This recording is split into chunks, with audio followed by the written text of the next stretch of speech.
How to view all your saved password on mobile. Hey everyone, welcome back to the channel. In today's video, I'll show you how you can see all of your saved password on your mobile device.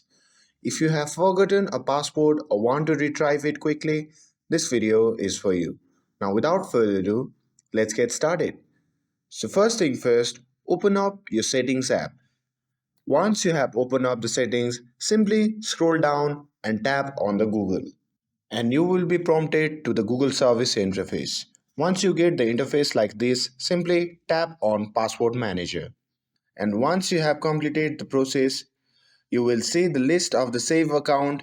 Use the search bar to find a specific account and browse manually. Tap on Desired Account to see the username and password. And once you are there, simply tap on the eye icon to reveal the password. And that's how you can easily view your saved password on your mobile device. If you found this video helpful, don't forget to like and subscribe to get updated for more videos. Thanks for watching and I'll see you in the next video.